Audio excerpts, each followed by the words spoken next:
সালাম। কেমন আছেন? আলহামদুলিল্লাহ। জি, আপনার পরিচয়টা? কি বলে? আপনার পরিচয়টা?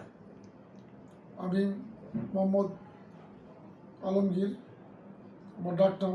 এইভাবে আমাকে চিনে কাজী মোহাম্মদ আলমগীর।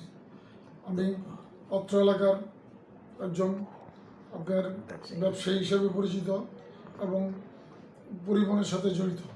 তো দেশে যে অরাজকতা করতেছে, এটার পরিপ্রেক্ষিতে আপনার মন্তব্যটা কি একটু আমাদেরকে বলেন।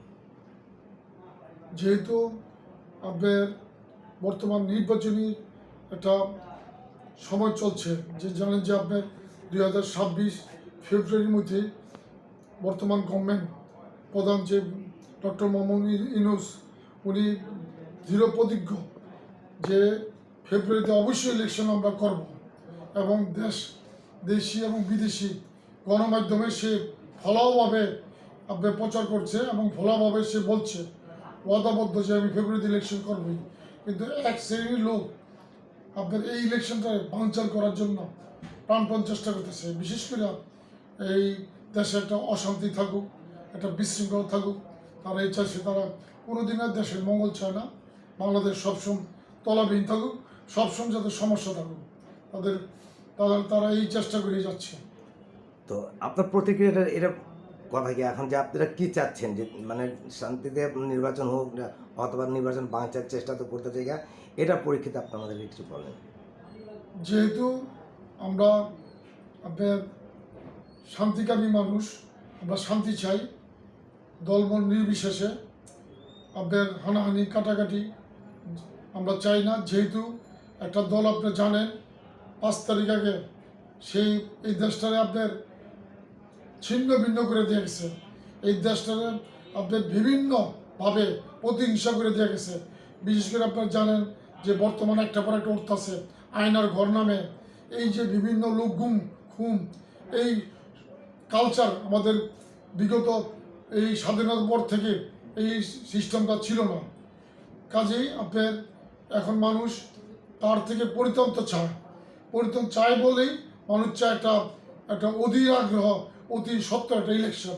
কারণ একটা নির্বাচিত সরকারই পারে দেশে সুন্দরভাবে সুষ্ঠুভাবে দেশ পরিচালনা করার জন্য, এবং পাবলিকও চায় দেশে একটা সুন্দর ইলেকশন হোক এবং একটা নির্বাচিত সরকার দেশটা পরিচালনা করুক।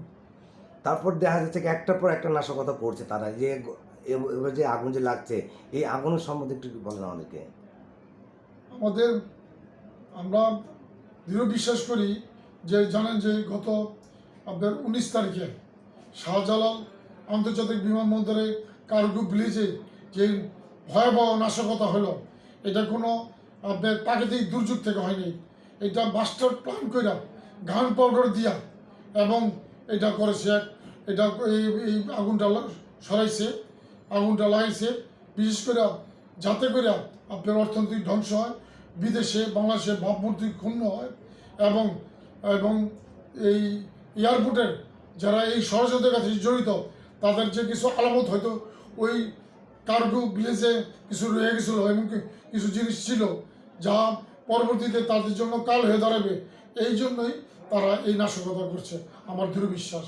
আরেক বিষয় হলো যে মিরপুর যে আগুনটা, যে গার্মেন্টসে যে আগুন লাগলো, কত যে প্রাণ হারিয়ে গেল, এটার সম্বন্ধে আপনাদের জানা আছে, একটু বলেন আমাদেরকে।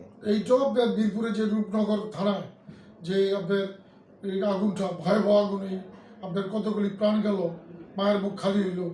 এইটাও আমি মনে করি আপনার নির্বাচন বানচালের জন্যই তারা এই একটা চক্র, বিশেষ করে আওয়ামী দোসররা, যেহেতু ওদের অনেক টাকা আছে, 17 বছরে ওদের টাকার কোনো অভাব নেই, বস্তা বস্তা টাকা, তারা বিভিন্ন সময় বিভিন্ন তকমা দিয়া এই ধরনের ঘটনাগুলি ঘটিতেছে।